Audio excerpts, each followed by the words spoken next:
Hi, you guys. Welcome back for our daily practice questions. It is day 152 and day 22 of our Pharm series. But as always, I like to first get into my introduction and disclaimer before getting started with our question for today. So, for those of you who are familiar with me, hey y'all. For those of you who are new here, welcome, welcome, welcome. I am Dr. Brittany Weinstock. I am a family nurse practitioner, and I am the founder and CEO of the Nursing Studio. I provide resources, tools, review courses, review videos, review books, digital flashcards, Q banks, one on one sessions, and more to assist nurses as well as nurse practitioners with success on their boards as well as in practice. I've been doing this since 2015, assisting nurses and nurse practitioners internationally with exam success. But y'all know my disclaimer and reminder is that we know there's no absolutes in medicine. We treat on a patient by patient basis, and any other questions that you see here, I have designed and created based on the current guidelines that are being tested on the ANCC as well as AANP exam. Now, any of my videos where I'm teaching on things that we currently do in practice, I will always say that so there's no confusion. So, with that being said, let's get into question number 1 for today. But before we get started, don't forget to hit the subscribe button so you're not missing any of my videos. And if you are looking to gain access to my free MP Test Success Toolkit, it is linked in the description. Question number 1 states, a 40-year-old woman presents with fatigue, weight gain, and dry skin. Her labs reveal elevated TSH and a low free T4. What is the appropriate first-line treatment? Is it A, methimazole? Is it B, levothyroxine? Is it C, liothyronine? Or is it D, radioactive iodine? Take a moment and tell me what you got in the comments, y'all.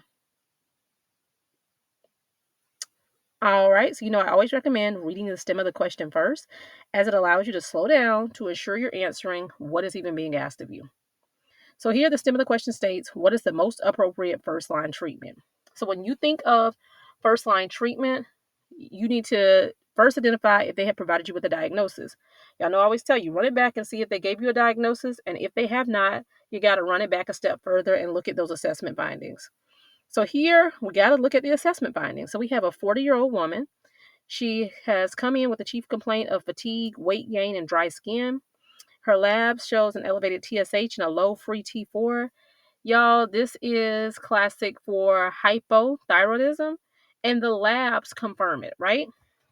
So remember, with thyroidism, the terminology, the medical terminology of the word will be opposite of the TSH level.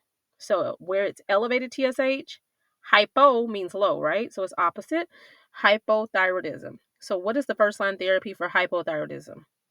It's B, right? Levothyroxine, aka Synthroid. All right, question number 2. A 29-year-old pregnant woman in her first trimester is diagnosed with Graves' disease.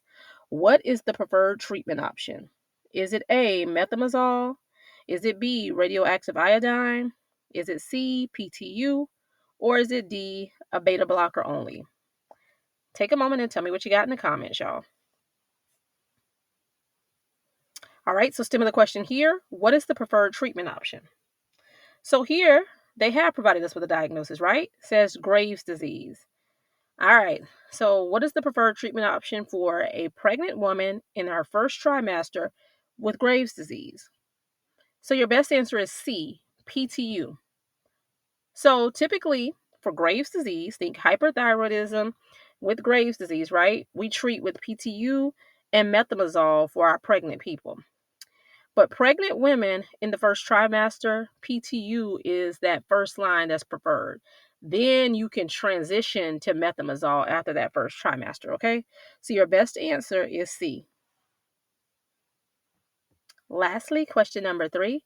A 60-year-old woman with hyperthyroidism due to toxic multinodular goiter is not responding to methimazole.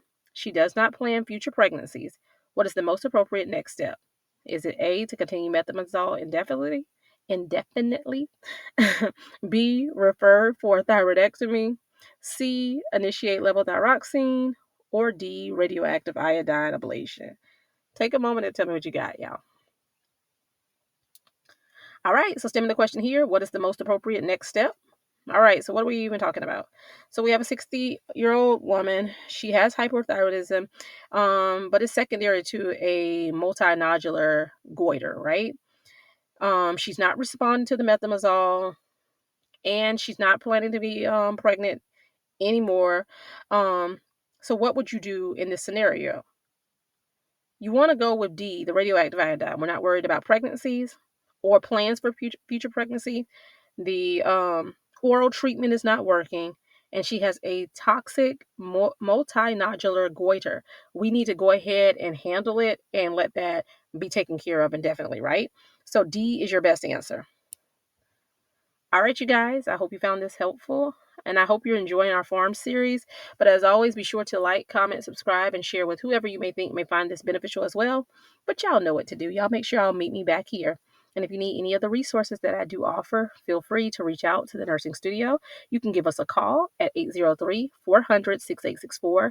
You can also shoot a text message to this number or shoot us an email to the Nursing Studio, the number 1 at gmail.com. But remember, all of our resources are linked in the bio of this channel, or simply just go to the website, www.thenursingstudio.org. You will find everything there and easy access to navigate through all of our resources and tools. But as always, y'all know what to do. You make sure you meet me back here.